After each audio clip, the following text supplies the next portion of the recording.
absolutely delighted to have 3 of the shortlisted authors for the 2015 Walter Scott Prize.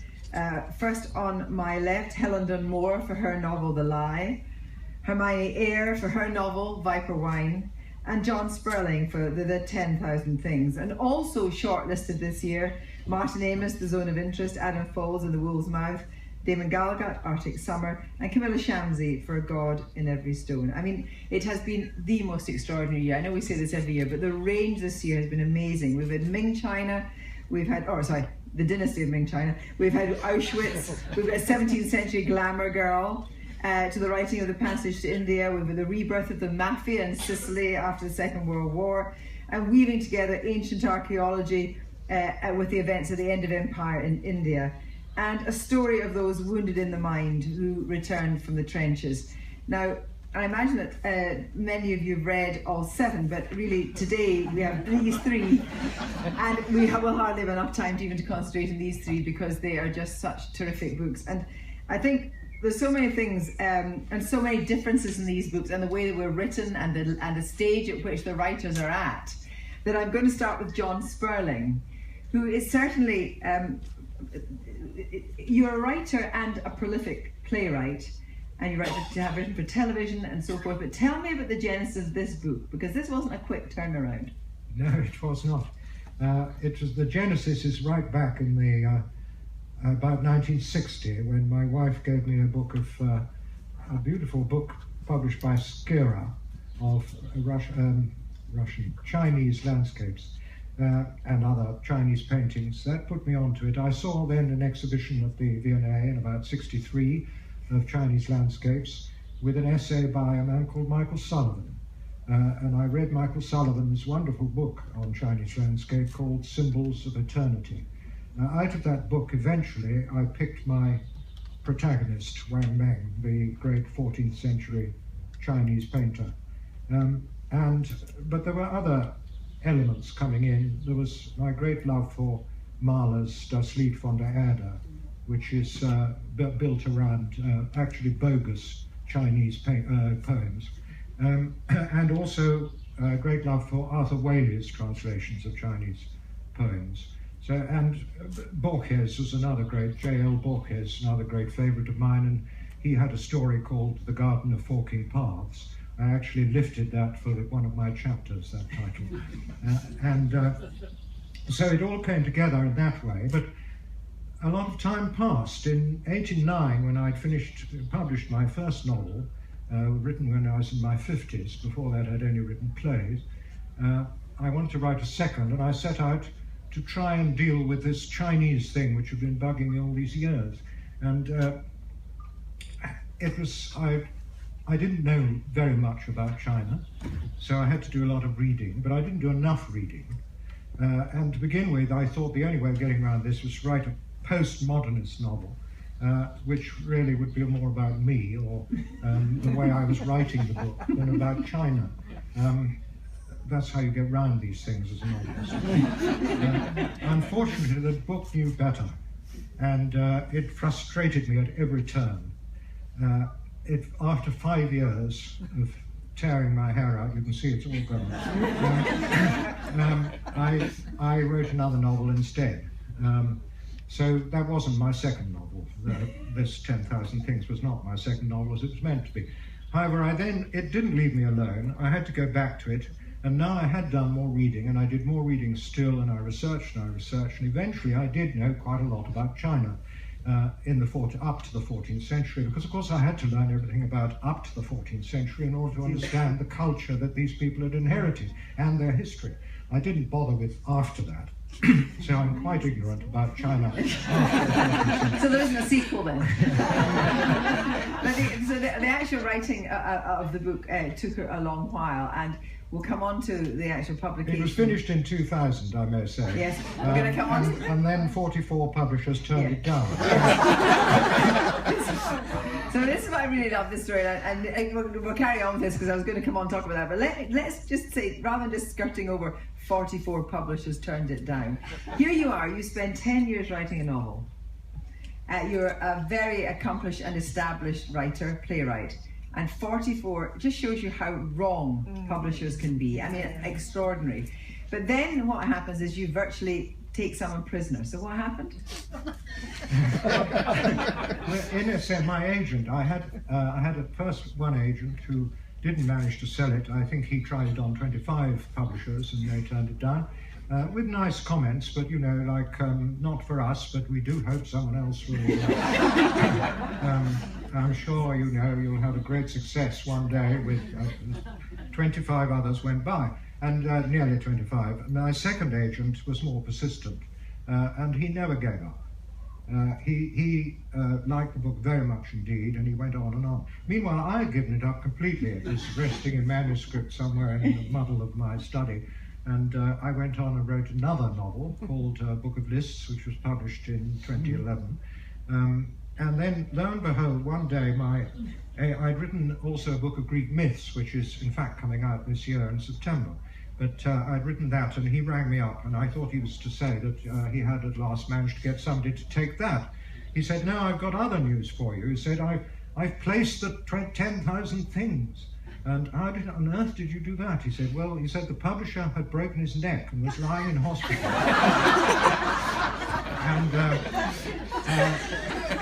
And this was the only thing he read all the time he was lying there in hospital.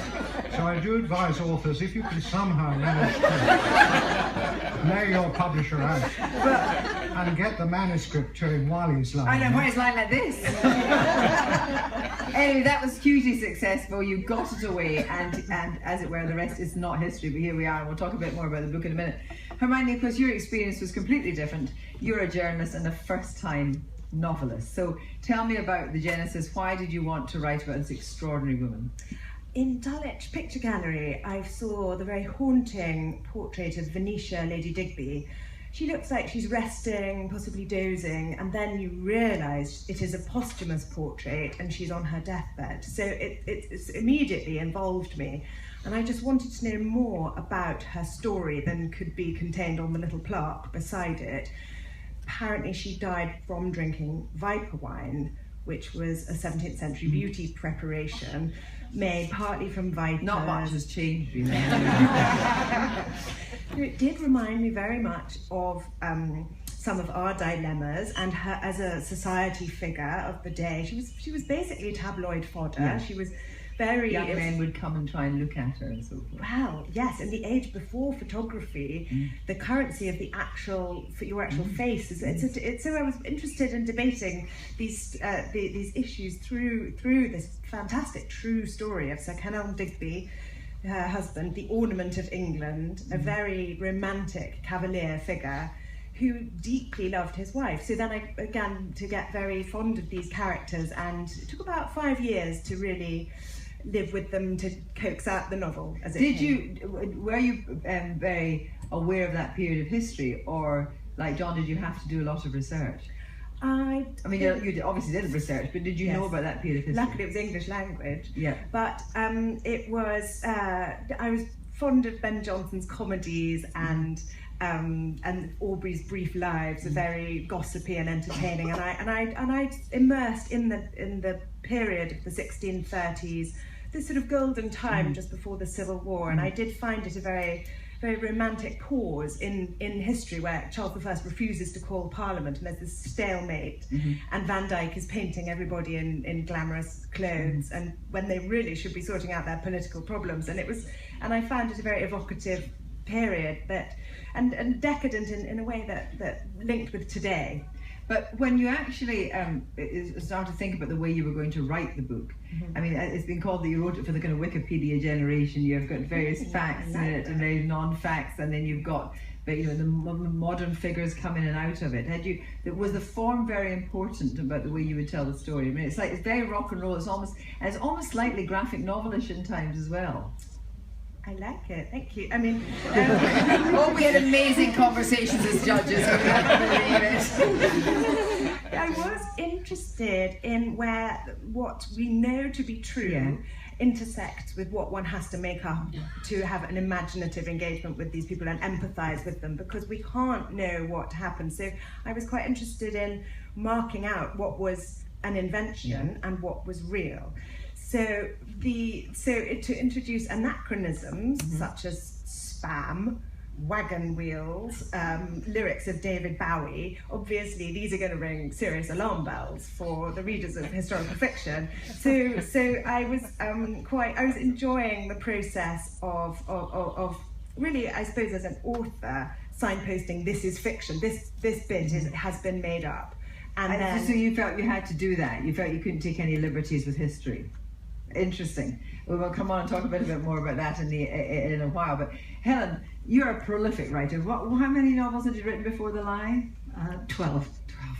But So, over a long period, I'd quickly say. But yes, but, I mean, at a time where there was a lot about the First World War, you came up with a quite different story. And it's this idea that so many different things happened in the First World War which triggered change. So, classes mixed, as you were saying, young boys went away abroad who'd never even been out of their county. But we came across for the first time the idea of post-traumatic stress, but you don't call it that. No, I don't. In writing this book, I was very interested in aftermaths and long shadows, and the fact that when a war ends, I mean, Daniel, the protagonist, the lead character, says at the very beginning of the book, they say the war's over, but it isn't.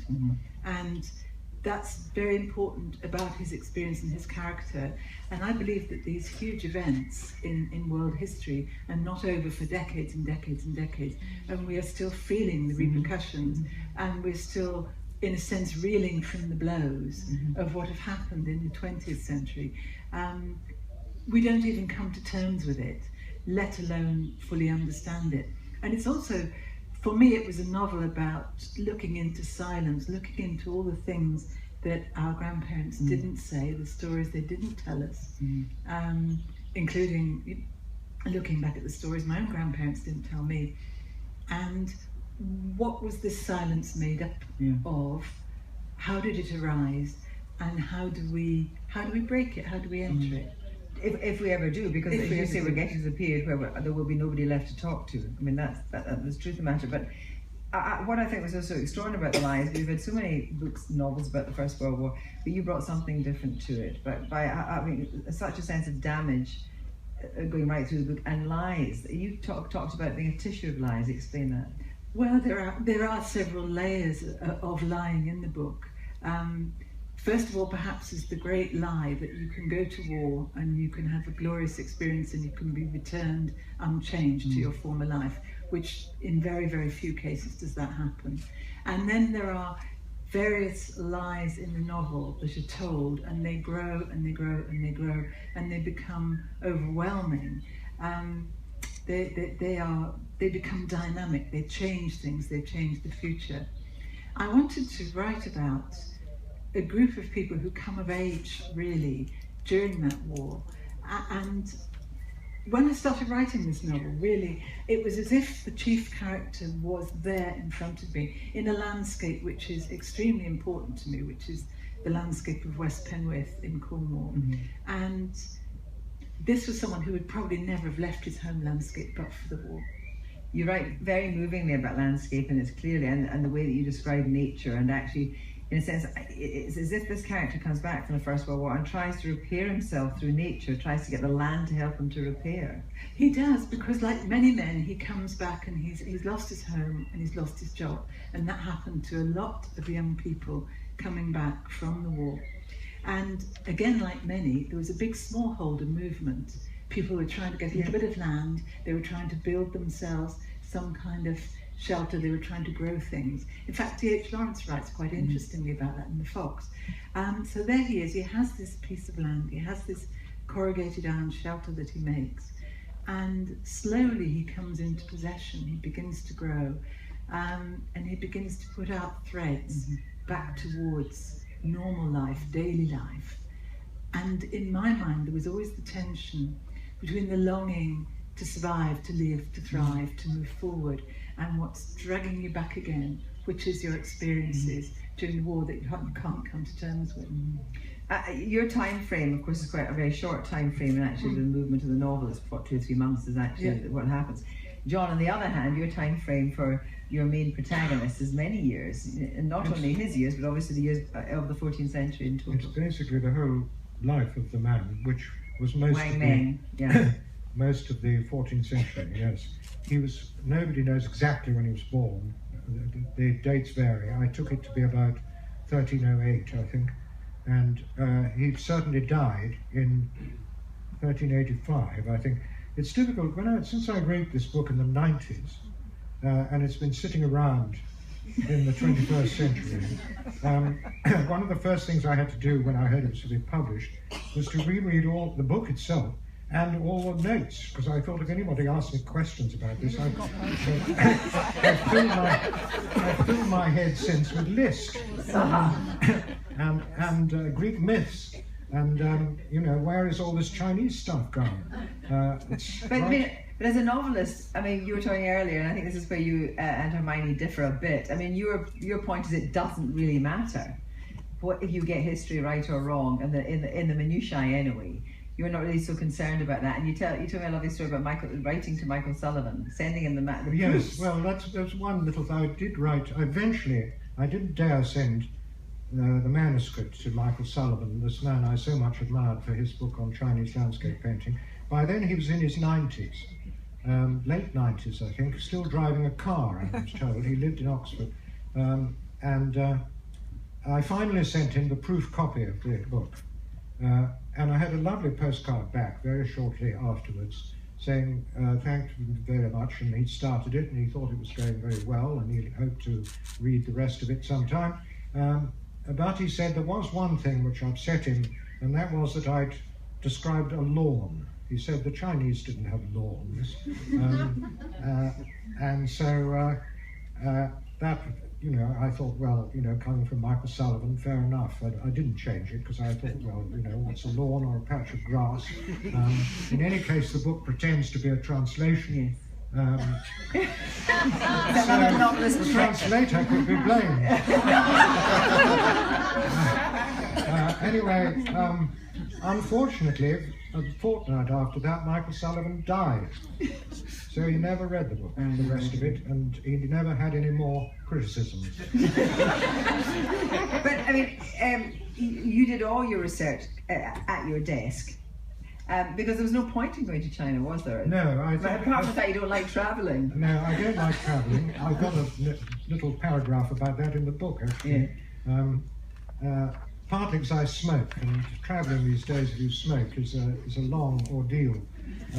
Waiting to be able to smoke again 10 hours later or something.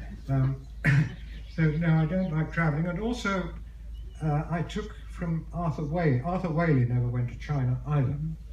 It's true that he understood Chinese. He taught himself Chinese, which I didn't.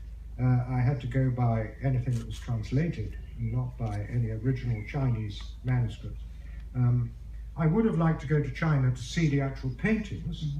That's true. There are some of them in America. In fact, the one on the cover is in the Cleveland Museum in America. But I didn't, because I thought 21st century China really, although the mountains and the rivers would be still there, more or less, the approaches to them would be so different that it would simply... I'd been put off this subject, after all, so many times already. I didn't want to put myself off again by seeing the real thing. Hermione, did you go to places where the Digbys had been? I did. Yeah. I had to visit Gayhurst House, which is where my main character, Sir Canon Digby, grew up, and where his father, who was involved in the gunpowder plot, lived. And it's now luxury flats. So it's still standing, but quite hard to access. But as it happened, one of the flats was on the market. Slightly ashamed to, yes, I did pretend to want to buy this flat. Luckily, nobody's actually living there, so they didn't have their hopes raised and dashed by this actual novelist in disguise. But so it was. There was never any sense that they had to tidy up or anything. But the estate agent showed me around, and I did. It was wonderfully atmospheric to go to the place. And it hadn't been turned into some kind of ghastly kind of... There were a few breeze blocks in the courtyard, but no, there was a lot of atmosphere, and also going to the place made me aware I knew it unconsciously that Bletchley Park had an outstation at Gayhurst House. They're quite nearby one another. In 1945, some of Alan Turing's bombs were there decoding information, but I had to be there to realise how significant this was to my main character, who was an alchemist, and had actually probably performed his alchemy on the very spot where that decoding then happened so much later. So it felt very like something that belonged in the book, and that's being open, I suppose, to the experiences that come your way. I wonder how you dealt with moving from being a journalist to long form, and whether you found that relatively easy, or did you find yourself having to slow down? It was a wonderful escape from writing, columns or interviews. It was a real pleasure to write imaginatively, and perhaps the sort of baroque element of where there's everything in this book is to do with the freedom of not having to be disciplined in a journalistic sense. But also I feel that writing every day as a journalist gave me a certain fitness. So I felt able to, ready for the challenge of the marathon of the book. Yeah. Helen, just looking at your own research, because although a lot of it was set in an area that you're terribly fond of, did you go to France? Had you been to France? Yes, I had, and I'm interested in the whole experience of going back to somewhere but not being able to find what was there, because you go back now and you can see traces of a landscape, and you can overlay a map with the names that people gave at that time, but the dominant thing really is cemeteries, and you have to expunge your mind of that and think those cemeteries are not there, that memorialization is not there, and to try and see the place through the eyes of someone who's never been abroad before, and bearing in mind that going to fight in France was the first mass expedition, the first mass travel undertaken certainly by working class British people who otherwise would not have gone. And what was it, so I wanted to write about what was it like to come out of Cornwall, to come out of the county for the first time, to go clanking on a troop train, to go across on a troop ship, to see a hospital ship and see the size of a hospital ship and think suddenly what the implications of that were, and then to be in a little French town where everything's going on, little girls selling cakes, it's all full of vitality and banality. Yeah, and the thing about that is that what I find so extraordinary going is that some of the little French towns and villages are really virtually unchanged. Yes, absolutely. So you do get a sense of what it was like for these young men to walk down the streets as they did. And then when they can, when they are not rotating into, when they're not up the line, they're not up the line, but they are in an estaminet, for example, in the evening, and they're drinking this horrible wine because the beer is even more horrible, and that pressing together and having egg and chips and the sheer comfort and company of your fellows, which is particularly important for Daniel, my main character, because he hasn't had that in his childhood. He's had a quite strange, isolated childhood. He's been extremely poor.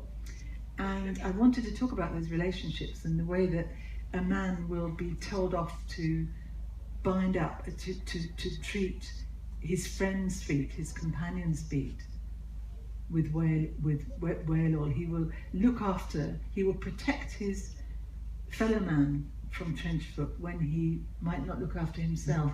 And looking at those relationships, which are almost beyond friendship as we understand friendship, and were so powerful. And then the grief when you lose those companions, when somebody in your platoon goes, the sorrow, the grief, the sense of guilt, of pain. As someone who writes, you say it takes you a great deal of time, but you have written 12 novels, and there's another one coming out. What is your process? Well, I was lucky enough, really, about 20 years ago, I was able to earn a living from my writing. So I've not had to do another job, and I think that's a huge difference. A lot of authors have to do a teaching job, or they have to do another job to bring in the money, which I did have to do before then. I used to do teaching and so on. So I am very much a full-time writer. But my process can be quite dreamy, really. I walk a lot.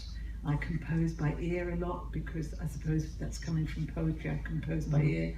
When I'm on the train coming up here, I'm actually working on a little passage, and half of me is listening to a conversation between a big group of women who are going to Edinburgh to do the moonwalk, and in the other half I'm with my characters, and we're just making a few little moves, and I'm watching both parties out of the corner of my eye, you know. And you don't find that a problem? I mean, because some writers have to sort of shut themselves away in complete silence. I mean, I can do it with music on, but it doesn't matter if people are coming and going. But you obviously can do it really wherever you are. I think I've taught myself. I do have a place I go to write, but I think one of the probably being a mother really taught me that I had to. I mean, I began a book when I was pregnant with my daughter, who's now 21, and that was the book that won the Orange Prize, and I worked up until she was born, and I began again when she was 6 weeks old, and I just thought that book was the better for being written under those circumstances, because I was hell-bent on doing it, but I was also like really had the baby in my arms, you know. So it was an extraordinary time of writing. And Hermione, your daughter or son, and not just your daughter, yes, she's daughter. She's 2, so where were you in the book when she was born? Yes, I was heavily pregnant and it was a race of nature against art. Because I had to finish the book. And it was a very intense and really wonderful experience in some ways, because I suppose, you know, you can infinitely put off, but the book or the baby? Well, the book certainly. So it focuses the mind, yes, rather like an execution. Yes. Well, I think we should open up to the floor. I'm sure there's lots of questions. I can just about see you all. So let's have a question for any of the authors.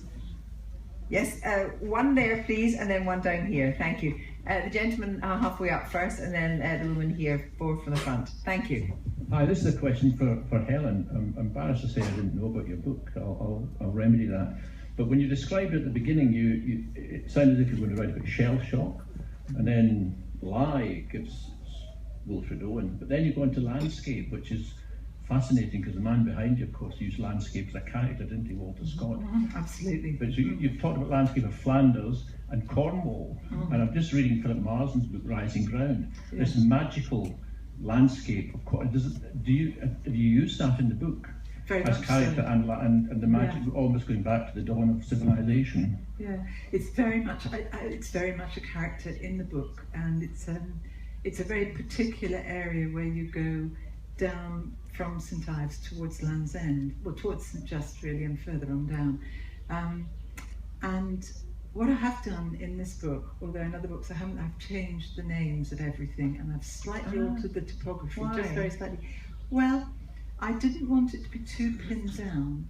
I wanted to have a bit more freedom, and because when you know a place extremely well, you need to find yourself that little bit of space which says, these are not these stones, these are not quite these people, they are almost, but not quite. So if you knew the place very well, you would probably know where Daniel was walking. You would probably know where he had his patch of land. You'd probably know where he played with the much wealthier boy, Frederick. Yeah, you would have an idea of those things, but you wouldn't be pinned to it, because I think with fiction you want to have that freedom and that latitude to say in the end, this is invented. And that was something I learnt very early on when I was really fretting over the colour that a wall was distempered in D.H. Lawrence's cottage during the First World War. And I'd been to this cottage, and the woman who was living there at that time said it was pretty much untouched. And I kept getting some sources that said it was distempered pink, others that it was blue. In the end, I couldn't get a definitive thing. And my editor said to me, well, you're writing the book, you decide, you know. And I think I'd been a bit too anxious to be right. Do people overly fret, John, do you think? Do authors overly fret about some kind of historical accuracy? I think that depends. I mean, my book, and I imagine most historical books, one uses what you know, what you can find out for real. You simply use that as it is, as I presume Tolstoy did in War and Peace or whatever. And the bits that you can't find out, or the bits where you want to give your character a bit of latitude, you imagine, you invent, and that's done in the course of the writing. Because it isn't history, it's historical fiction. I mean, that's the thing. I mean, yes, I mean, my wife's ex-agent read the book and liked it very much, but he said he would have liked to have known what was fiction and what wasn't. Well, that's perhaps a typical agent's response, but I do not think that fiction writers should start to enlighten their readers in that way. I mean, if you read fiction, you're reading fiction, and you take it, therefore, with a pinch of salt, or caveat emptor, as the lawyers say. I think, you know, large acknowledgements and descriptions of what is real and what isn't are actually, you know, some people can do it if they wish, but I wouldn't wish to. I think if I write something which I call a novel, people can take it as it comes. In my case, the background is the background of the huge events changing in China in the 14th century is all, as far as I could make it, accurate and follows history. But the foreground is quite invented. Whereas, Hermione, you felt that you should give more of a lead because of the kind of story you were telling about what is you having fun and what is actually part of history. Yes, I mean, I took exactly the opposite approach in that I wanted to have the tracks of truth and fiction slightly separate in a way, perhaps to do with knowing that people will be using the internet to find out what is true and what isn't, and I think that could be very distracting. Well, they're not going to find the truth there anyway. Find out the truth. Yes. But I think footnotes and all these things are terribly annoying in novels. You want to be taken away from yourself and believe in this world. But as long as and so for me, the world of the book had past and present and true and false all within it, and that for me was the place that I was operating within. My modus operandi became its own thing. Of course, our great progenitor of this prize, Sir Walter himself, filled his books with huge things at the back, great introductions, great things at the back explaining who Wayland Smith really was, and etc. Enormous length. Fair enough, I hugely admire Walter Scott, so he can do what he wants. I think that was probably good for everybody in here. We got a questioner here and a questioner here. So you get the woman here, please, and then the gentleman here. Yes. I'm amazed that you had a book rejected 48 times. And yet, did you find during that time that you ever felt like giving up novel writing if you found a book difficult to place? Did you find but did you ever feel during those 48 rejections that actually, as a novelist, in total you wanted to give up because of these rejections?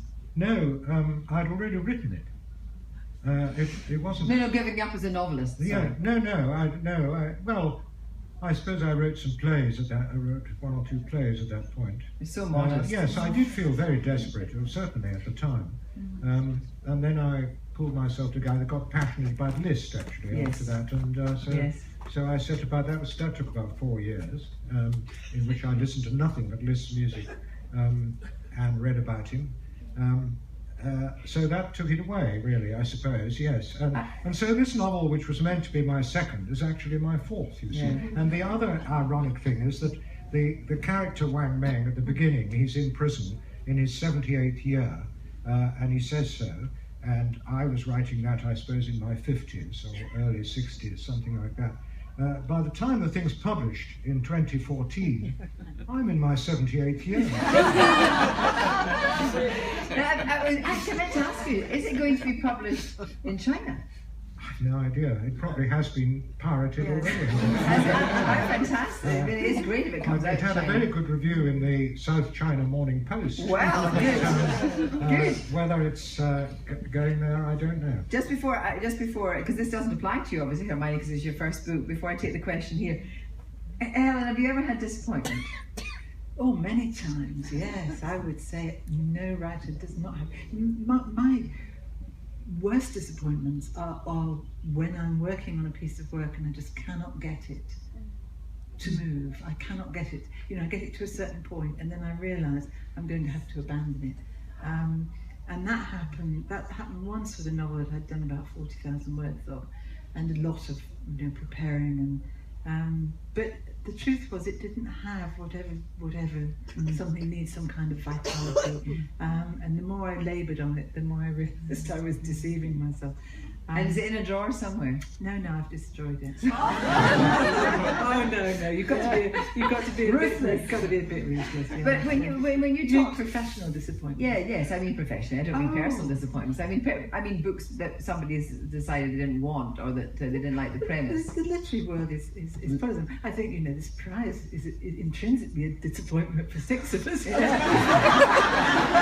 So we're due to have this experience. So I just made me think when you said that you turned to list for 4 years. I'm thinking, is part of the joy of this whole thing learning? Of course it is. Of course it is. And that, for one thing, I could never write the same thing twice, not even in structure, because it would bore me. And if it's going to bore me, it's certainly going to bore any possible reader or audience. So I think throughout with my plays and my novels, they're all totally different. I suppose that somebody who really put his nose into them all could detect that it was the same person that wrote them. But I always like to think that it wasn't, that I was a different person when I wrote that one. So I do range about enormously, yes, and for my own interest. Yeah. Now you'd like to ask a question here? Hi, this is a question for Hermione. You've done something really wonderful and original in the way you introduce these anachronisms into a historical story. And it's exciting to read. But for me, what is just so vibrant is the way you use this historical register and the way you tell a story in a way that sounds and is very 17th century. And the whole rhythm of it, it just really sings and actually makes history wonderfully modern. So I guess I have 2 questions. Were there certain works of historical fiction that you saw that had used this technique of bringing kind of trans-historical events into the past? And were there certain original sources or memoirs that you used for your research to achieve, like Venetia's diary or anything like that? Thank you so much. Like both other authors, I've definitely found source material to very enthralling and really drove me on. So contemporary diaries and even other sources like Andy Warhol's autobiography From A to B and Back Again found its way in as perhaps a patchwork, but also the vocabulary of the time. So the OED is available online, which transformed my writing experience, because in a matter of seconds you can find out exactly the right synonym for 1632, and because of the examples of use the OED gives, so you can find 15 different examples of words for prostitute with the touch of a button, and right from the period, and it's wonderful. And very rich vocabulary for as a historical novelist. I don't know if anybody else has used that resource, the OED. I didn't attempt Chinese dialect in my. I went completely for modern. I told it in a completely modern way. Yes. Although all the material. I mean, one of the problems about 14th century China is that, of course, they knew nothing whatever about us. And therefore, I couldn't use any, even metaphor or simile of anything which wasn't natural, really. Either natural, the natural world, which is common to them and us, or something from their own history and culture. Quite apart from the impossibility of Chinese names. They're all Li, Lo, Chi, Chao, Chu. I thought, after a bit I couldn't remember who the characters were myself. So I had to describe them as, the one character I think is in the reading that's going to be done. I just call him Young Chen. Then at least the word young tells the reader we've heard this person before. It's a big problem. It is. I know exactly what you mean. It's also to do with getting the right register for each character, isn't it? So that, because the thing that really grates in fiction is when a character says something that, as Tolstoy would say, they did not and could not have said, you know, and you can feel it. It grates right against you as a reader, doesn't it? And you. I think in dialogue is a particular problem, rather than even a description of something that's maybe the wrong mansard roof or something. Yeah. Dialogue, when it's in the wrong idiom, in registers weird. But you don't want it to be obtrusive. But one thing that interested me, for example, during the in 1916, 1917, women who had enough money to go to hairdressers to have their hair washed, talk not about having their hair washed, but having their head washed. And it's little things like that that are really interesting, and they're everywhere. And then you have a question, which is, how much do you use? Because if you use too much, it looks as if it can look a little bit strange, or it can look as if you're parading your research. So it's a subtle matter, isn't it? It's very interesting. And I like the idea of doing it with joie de vivre, you know. Yes, a gentleman over here now, please. Just you can keep your hand up just so the mic gets to you. Great. And someone over here next. Let's take this one just now. And there's a yes, and up at the back next. Yes. This is a question for John. And I was just interested, you said you've written a book about the Greek myths as well. I know that 10,000 is a number that's important to both those cultures, perhaps in different ways. And I was interested to hear what your experience was of that difference, if there's anything you could talk about. I'm not hearing. So basically, the questioner was saying that he was interested in Greek mythology, and you've written about Greek myths, and 10,000 is a number that's very important in Greek history and in Chinese. That I wouldn't know. Gosh, you lucked on something. I knew it was important in Chinese. Of course, it is. You know, it means everything. The Chinese like going by numbers. I didn't know that the Greeks did the same. The ancient Greeks used the word 10,000. The word eon in Greek is considered 10,000 because Eon. Eon. Eon. Oh, an eon. Yes. I see what you mean. Yes. Well, perhaps. I think it's, in that sense, an eon. It's important for us all, probably. But the actual... what I nearly called the book was, because I love the way the Chinese define things with numbers. You know, their children are number 2, number 3, in the old days when they had more than one. Yes. Sister 2 or sister 3 or something like that. But the title I nearly went for was the title of a travel book written in China in, I don't know, about the 8th, 9th century or something like that. Called The 9 Easily Confused Peaks.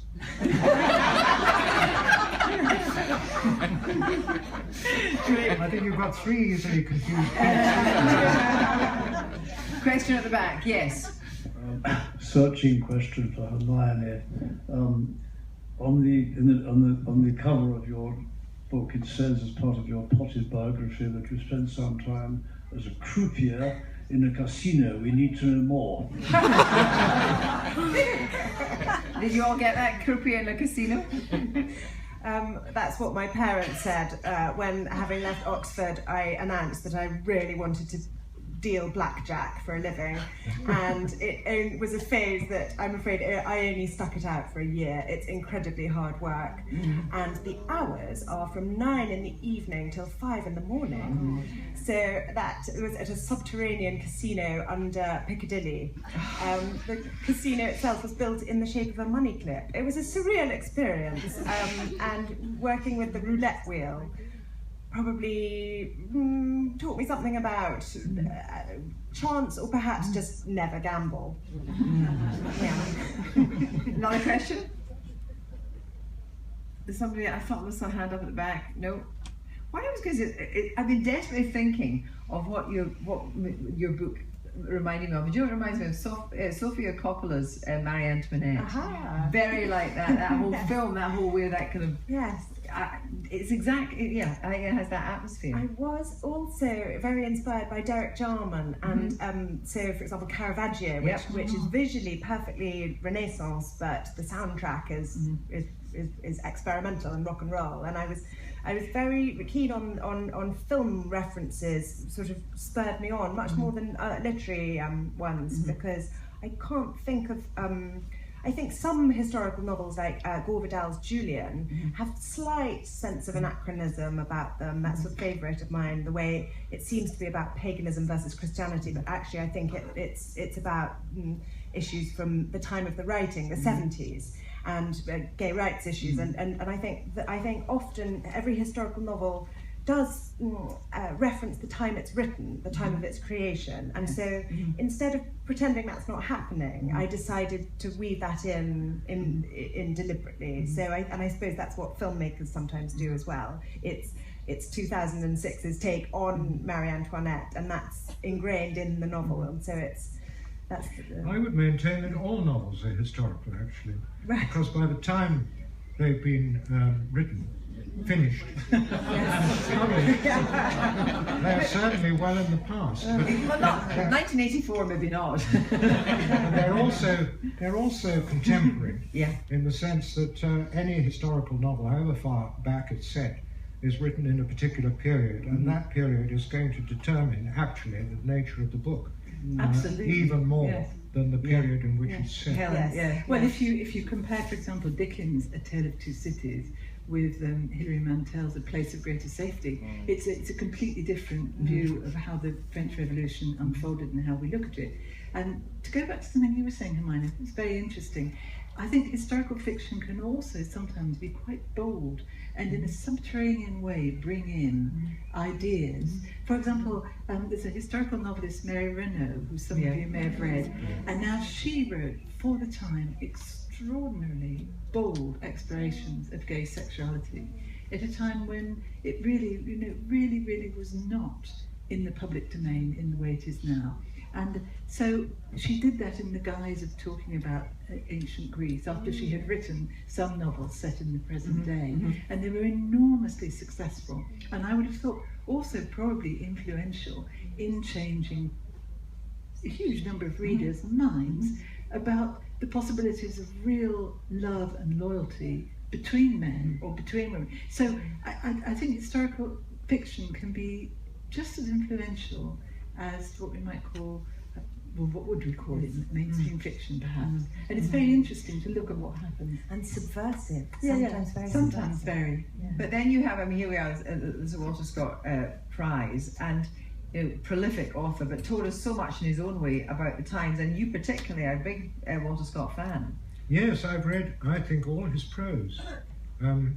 Well, virtually, I can't say I've read all his notes at the back of every novel, but I have been along. My wife inherited from her father a complete set of Walter Scott, and I have read everything except the poetry in that set, and reread some of it as well. I think he's the one. I mean, in the first place, perhaps I read him because I discovered reading Sophia, I think she was called, Tolstoy's journals. The wife of Tolstoy. She said that she always knew when Tolstoy was going to write another novel because he began reading Walter Scott again. Gosh! And I thought, well, that's interesting, and I wondered why. So I then started to read him, and the answer is that there are many things wrong with Walter Scott, of course. I don't like to speak of the man in this context in any way but positively. But his characters can be thin, his plots a bit predictable sometimes, etc. But he's the most wonderful person to be with as a reader. He's just a very good storyteller, and it doesn't matter. My wife's been reading one and complains about his prolixity. Well, if you're with a person like that, you want them to go on. You want to be with them. Question from the front here from Liz Lair, fellow judge. Of course, it's that our time already. Yes. Both John and Hilary have written about real people in the past, but Helen's characters are made up. Would you, Helen, ever write about a historical character, I mean, in the depth of which you've written about Daniel and so on? And would either of the two of you write about completely imagined people in a historical context? First, Helen. Well, in my first novel, which is one of the central characters is D.H. Lawrence, and that's the only time I think that I've, in a major way, written about a real, real person. And I do now have some doubts about the process and the propriety of doing so in some respects, but I'm not regretting at all writing that book, which was called Zena in Darkness, because I was so fascinated and captivated by his life, and his life at that particular period which led up to him being thrown out of Cornwall during the First World War. But I couldn't have started writing it if I hadn't, like you, John, I'd probably read almost every word that Lawrence had written, and I knew his work very well. Because it's a huge responsibility, and getting the voice, getting the tone, getting the quirkiness, doing justice to the character, quite hard, I think. First, before I ask you, Hermione, did you feel a huge responsibility? Yes. Writing, but yeah. Slightly irrationally, given they died over 300 years ago. Yeah. But there is a real sense that it's wrong to take people's names in vain, and I think we often feel, I think even as a reader, you feel very uncomfortable sometimes with, say, dramatisations on television that purport to be about somebody, and it's very difficult territory, and I think that's why I think it's very appealing to move to completely made up. And would you? Fiction. I'd love to, yes. And I have had a sort of attempt at writing that, and I hope to return to that about young artists. Yeah. John? I think it would be difficult for me. The process of writing a play or a novel requires you to go deeply into the world you're creating. Really, it's like Alice in Wonderland going down the rabbit hole or through the looking glass or something. And I think, need some real person in the first place, some material at any rate, to help me down the rabbit hole or through the looking glass. Something a stick to help my halting step. I mean, the whole process. Back in Greece recently, I saw a wonderful analogy for the business of writing anything really, of this nature, imaginative. It was the doves, which make an awful noise there and are always taking off from the cypress trees and so on. And I noticed they all go, to get away from the sun, they're all going like this. And then suddenly they reach a current of air. And I thought, that's exactly what writing looks like. It's awful. And then at last you're gliding. Just before I finish, I wonder, a lot of authors say that they can't read other fiction, or there's certain fiction they can't read when they're in the process of their own book. I mean, you talked about Sophia Tolstoy saying that in the preparation for Tolstoy, he would read Walter Scott. But when you're writing, Helen, do you find you can read, you can't read? Do you have go-to books, or? I can read, and particularly I reread. I tend to go back to certain things. For example, this summer I'm going to reread a lot of Coleridge and reread a lot about Coleridge. Not because I'm writing about him, I'm not, but it's slightly germane to what I'm working on now. And you have an instinct sometimes, that's where I need to be. But no, I always do read. I think it's some people say they don't want to have other people's fingerprints on their mind when they're writing, but I don't find that myself. Hermione? I'm afraid I do. I can't read other fiction because I find your mind is quite sticky, and you can pick up the cadences or rhythms or approach of another writer, and so I would always avoid that. And that's why it's been such a joy to read, to sort of explore these contemporary novels on this wonderful shortlist. It's been really fun. John, what about you? Well, I write at night because that's the only time my mind works properly. And, I mean, during the night? So I've got the day to fill in. So I do a lot of reading. That's how I got them through the whole of Scott, you see. Wait, just I'm fascinated with this. I mean, you don't mean during the night? Yes, well, I start at about 10 o'clock. And if I'm lucky, I get a good 5 hours up to 3 o'clock. And if it's going well, up to 4 if necessary. Yes. And then you I mean, I can't say This is what I did do, but I'm getting older and older. Maybe I won't be able to with the next one. I don't know. I haven't really started the next one. Have you got the next one in mind? Oh, yes, I have. Indeed, I've even started it, but I'm still in the... Well, I think you will read these books and realise that they got really past this stage. Ladies and gentlemen, I hope you'll all come to the announcement of the winner of the 2015 Walter Scott Prize at 5:15. But for now, please thank our shortlisted authors.